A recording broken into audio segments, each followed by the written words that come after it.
California Governor Gavin Newsom sat for the first television interview on the newly launched West Coast program, The Story Is, opening with light banter about being the show's inaugural guest and praising the production's next-level setup, asked what value a West Coast-based show brings.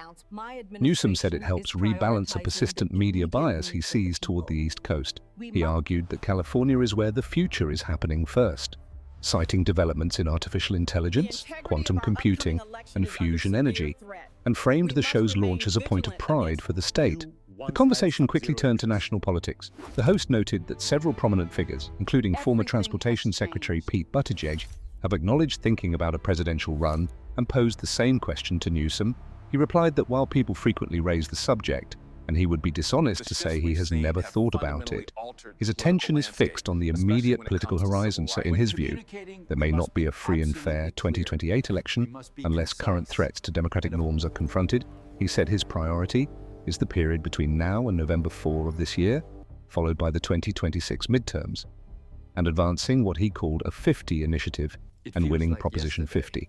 Pressed on whether his position represents a shift from years of declaring sub-zero interest in running for president, Newsom answered that everything has changed, referencing events in Los Angeles and the federalization of the National Guard. He described the current era as radically different. Not marginally so, he said. His mindset, focus, and energy have all shifted because of Trump and Trumpism, which he defined as a serious challenge to democratic norms. He argued that leaders have a responsibility to be clearer and more forceful in responding. Asked again to describe his thought process around a future presidential bid and why he might not run, Newsom stressed that his contribution for now is to call out what he views as a strategy of shock and awe that has become normalized. He said such deviations from normalcy must be named with firmness and much more aggressiveness, and that any decisions beyond this moment are for another time. The governor also discussed public perceptions of his background.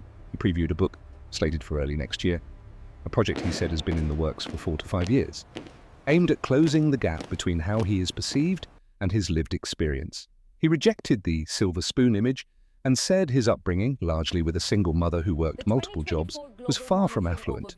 He emphasized that his mother was very young when she had him, later separated with 2 children, and that his early years were marked by economic struggle and periods with foster family support. He added that his father's attempt to run for office had been emotionally and financially difficult, leading his mother to hope that politics would not be his path.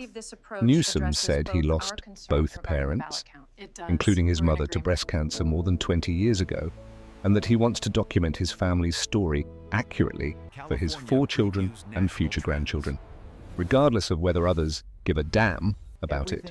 The interview then addressed current developments in California. This was Newsom's first TV appearance since the Department of Justice announced it would send election monitors to observe the state's Proposition 50 vote, a statewide constitutional measure rather than a federal race. When asked why DOJ would do that, Newsom described the move as part of a broader pattern and practice designed to intimidate and suppress participation, chill free speech, and encroach on civil liberties. He linked the decision to what he characterized as a private police force, masked individuals in unmarked cars, and the militarization of American cities through troop deployments, elements he said reflect an overreach by the current administration. He argued DOJ has no business monitoring a statewide ballot measure in California and said there is no historical pattern of Voting Rights Act violations to justify it. When the host noted that in 2024 the Biden administration deployed DOJ monitors to dozens of jurisdictions and cited a California GOP statement on X arguing that there's nothing to hide, Newsom countered by calling for transparency about the origins of the DOJ request. He asked why 5 particular counties were chosen, what allegations or past violations were being cited, and what factual basis exists for federal involvement in a state proposition contest. He said county registrars would decide whether to cooperate, but urged voters to keep their eyes wide open about what is happening nationally, calling developments in Los Angeles and California a preview of things to come. He framed the DOJ's actions as part of a larger effort to tee up 2026, asserting that former President Donald Trump does not believe in fair and free elections and is trying to rig the 2026 election in plain and open sight. Attention then turned to Proposition 50 itself. The host summarized the measure's political context.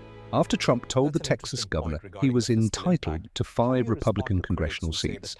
Texas redrew its map. California Democrats responded by proposing to suspend the state's independent redistricting commission until 2031, allowing a new map likely to advantage Democrats. And some critics argue that answering one wrong with another is poor governance. Newsom said the summary was accurate, but emphasized what he considers a key distinction: Trump's explicit claim of being entitled to seats, which Texas subsequently delivered. He added that similar moves have occurred or are being pursued in states like Missouri, Indiana, North Carolina, and Florida under Republican leadership. Evidence, he said, that the other side is not screwing around and is taking ruthless, norm-breaking steps to shape outcomes before a single vote is cast. According to Newsom, opponents expected Democrats to respond with op-eds, vigils, and arguments rather than a strategy to counterbalance and rebalance power so that democracy has a chance to endure. He characterized Proposition 50 as fighting fire with fire, rejecting the idea of keeping one hand tied behind our back. The goal, he said, is not to win arguments, but to protect the Republic's institutions so the United States can celebrate its 250th anniversary without abandoning foundational values. He linked this justification to a chain of events, from the January 6th attack on the Capitol and efforts to pressure Georgia's Secretary of State for 11,000 to 12,000 votes, to what he called an unprecedented push for governors to rig the midterm maps.